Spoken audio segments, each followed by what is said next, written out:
Alright everyone, welcome back to another Star Wars Galaxy of Heroes video with Fat Phil. And I first just want to put out an apology. I have been trying to stream for you guys and just have been running into some technical difficulties, so I do want to apologize for that. I haven't put out a video in a few days because I was hoping to stream and unfortunately just haven't been able to get to it. Been having some technical difficulties on my end, so I do just want to apologize, guys. I know a lot of you have been looking forward to that, so please continue to smash that subscribe button. Leave a like, leave a comment. We're trying to hit 1,300 subscribers by the end of the month, and you guys are still climbing, so thank you so much from the bottom of my heart. And more importantly, thank you from our eternal king, Wampa. He wants you to continue whomping that subscribe button and boost this channel's numbers up. You guys are amazing, and we love Wampa. He's our king. So in this video, guys, we're going to get into reacting to the road ahead. I will link in the video description down below what I think of the road ahead, go over some of the stuff, but there's a couple of pieces we need to dive into, and I'm going to dive into the most important piece here, which is the relics. So they said that we're going to be getting double the amount of gear, right? That they're going to be doubling our gear intake from nodes and stores, right? Slashing prices. So it's going to be fantastic. But they also said that they're adjusting relics so that it, compensates them, right? And what does that mean? So the example I'm going to use here is bronzium wirings, right? So this computer piece here, right now in the current state, I get, come on, scroll down. Right now in the current state, I get 4 of these bronzium wirings for 50 of these computers. I'm now only going to get 2 once this change goes active. So the best strategy here, guys, is going to be to take all this gear that you have a lot of and start trading it in. I would still keep some of this in your inventory for multiple reasons. CG, when they do things like this, you think about like the Mark IV Carbonis, where they made those necessary for Cat because they saw everybody was trading those in for relics. So don't go and blow all of this gear right away. But, don't be afraid to trade in. Like I'm probably going to be doing anywhere from, 2,000 to 3,000 for each of these things, right? And that's going to net me a ton of bronzium wiring because I want to take advantage of my stockpile now before this change goes live and I miss out on all of these additional relic pieces. So I will be doing that for bronzium wirings. I'll do that for carbonite circuit boards. The chromium transistors do that as well. Let me see here. When I come down here, I think, I'll be trading in a lot of these pieces here, right? Like trying to just boost all the numbers of my relics. Same thing here, rhodium heat sinks, guys. I already traded in my Mark V, a bunch of these, because I get so many of these from the challenges. So make sure that your guys are trading in enough of your stuff so that way you're taking advantage before that gear isn't worth as much for relics, right? It's still going to be worth as much in your roster, just not as much for relics. So this change, guys, while I think it's amazing, this was definitely, this piece here we don't need to worry about. But a rhodium heat sinks and below is where the change is really going to be impacted. And honestly, that to me is a great change that they did this because they're trying, I think what they're really trying to do is make that crunch up to relics much easier. That they're trying to make, gear 1 to gear 12 better. And they recognize that, the gear crunch was getting a little bit too excessive for us. So the next thing we're going to talk about, I'm going to tell you guys what I think about the new Guild Event Currency 3 currency that's coming out, and then what you guys should be farming. So make sure you're staying tuned. So with Guild Event Currency, every time it's come out, we've gotten at minimum 2 characters, right? So if we get one, when it was first released, it was Hermit Yoda and Wampa were the 2 characters that you could get here. And then they started putting in the left side pieces for Gear 13, right? So all these Armatech pieces, right? This is what was going in there for the store, right? Then they later added General Skywalker, Darth Malak for Guild Event Currency 1. Guild Event Currency 2, we got Chirotechs and we got the right side of Gear 13 here, right? We got the injector pieces, right? More Armatech stuff. So we also got the Malevolence and the Negotiator for Guild Event Currency 2. So my gut reaction for Guild Event Currency 3 is that we are going to be getting 2 new ships and or characters. And if I'm very willing to bet that Red 5 will be one of these. They have been hinting at Red 5 for a long time. And I think that this would be the perfect way to release it in this new territory battle. I could be wrong, but that's where I think they're going to capitalize on Red 5, is make it inside of Guild Event Currency 3, because they haven't told us what it's for yet. So this is all speculation, but I'm thinking Red 5. The other thing I think that's going to go into Guild Event Currency 3 is signal data pieces and the relic salvage pieces. I'm going to tell you guys, the reason I think that is it just makes sense, right? That if they're going to be releasing Relic 10, which is probably going to happen, so I can see them putting in these relic pieces into, like, I would even go as far as to say that Grid of keypads will be in there, right?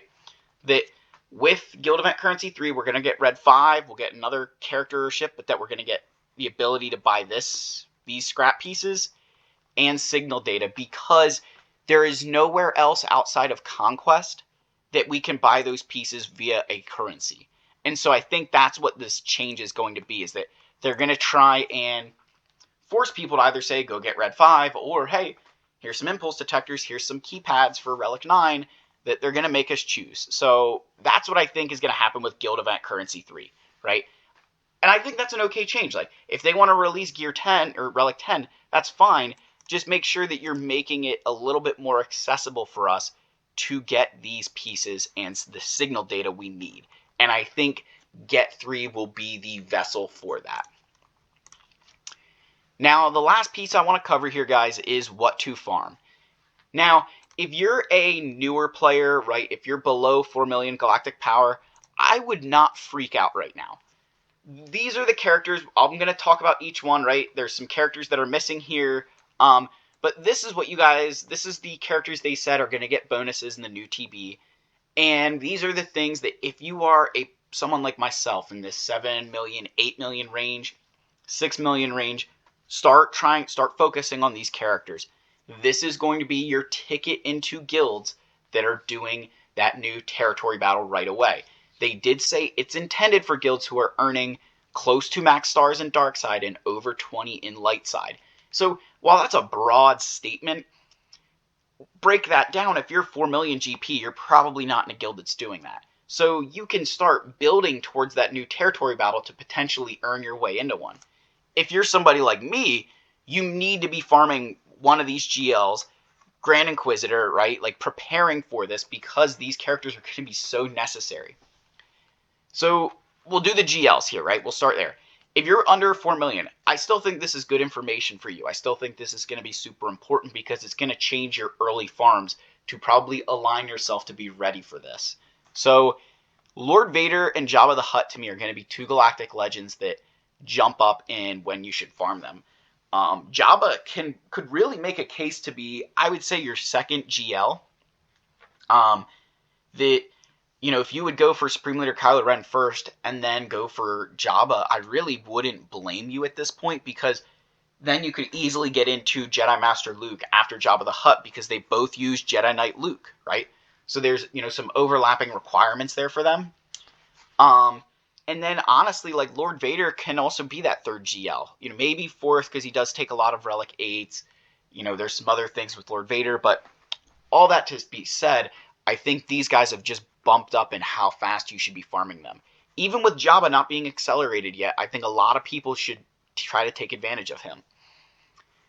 I'm doing Lord Vader because I was already very close on the Bad Batch. I have more of his Rex done. So as you guys will see in my journey guide here, right, I do have a lot of gear saved up. I do have some relics saved up. I'm just kind of waiting to get my Bad Batch ready to go, and making sure that in case something like a Red 5 or whatever comes out and I would be ready for that, that I want to be able to pivot quickly. So trying not to go gung-ho into Lord Vader until I've at least got these last characters farmed up. Now, as far as Grand Inquisitor, right, we saw this coming, right? We all saw that this was going to be a necessity. I think these are all characters that I'm going to, what I call slow farm, right, which is farm in the side and not rush to, because from a gear perspective, I am closer to Grand Inquisitor than I am Jabba. However, the difference between them is, like, these guys get me about 2/3 of the way to Jabba the Hutt. And if I'm completely honest, for 5 Inquisitors and then Grand Inquisitor on top of that to get me 2/3 of the way to Jabba, I'm going to take 2/3 of the way to a Galactic Legend all day long. Just at the point that I am in the game where these guys are going to be good, right? I'm not knocking them at all. They're going to be very good, and I think Reeve is going to make them even better. I just think that for what my guild needs, for what Jabba the Hutt offers, investing in him and getting him earlier will be more beneficial to me. So I think like your tiers would be, if you had to pick something right now just based off of what we know, it's Lord Vader and Jabba before you worry about Grand Inquisitor. That could change if all of a sudden Inquisitors are like required in every single phase. Then maybe you get them because they'll be that ticket like the 501st clones are with Shaak Ti, you know, that for the cam mission, for all their other battles, that maybe Inquisitors are that team that's your ticket into those higher level guilds, is having good Inquisitors. We don't know yet, but that could very much be the case. All right, enough about that faction. So I'm not entirely mad about them picking these characters as the like light side characters to get buffs in the new TB. Like Jyn Erso's fantastic, right? We need her for profundity. Old Ben here is a Jedi Master Luke requirement, and then like K2, what stopped me from getting him earlier was how many Carbonis he needs. But with this gear change coming along, like he's one that I'll probably end up investing in sooner rather than later because I'll have more resources to give him. Bodhi Rook, I put him in this tier only because like he has been a almost useless character for so long that it's nice to see them starting to put these characters and, you know, making you need to gear up more of your roster. I love Grand Arena, but I think one of the biggest downfalls in Grand Arena was it took away some of these kinds of characters like Bodhi Rook, right? That like Bodhi Rook has a use now, right? Like he's going to be really good in this TB, and I guarantee you he'll probably get an Omicron for territory battles because that's the way CG is, right? And that's okay. I think that it's important that we not just focus on a single game mode now, that you need to be a broad, widely, you know, developed roster. So then I have the last two categories here, right? The WTF, which missing in here is Lord Vader and Reva for the other Empire characters who got boosts. The reason I say that is because, like, Krennic, I mean, at least he's getting useful, right, with the Sith Eternal farm. But if you don't have Sith Eternal, like, you're not going to just gear up Krennic, right? So he's kind of like this oddball. And Gar Saxon, he at least has a ship. It's just, I'm very curious as to how they intend us to use these characters, right? Like, is Gar Saxon just going to get planted into a team? Are you going to give us more of a team for him to be useful with, right? Like, because he doesn't have an Imperial Trooper tag, right?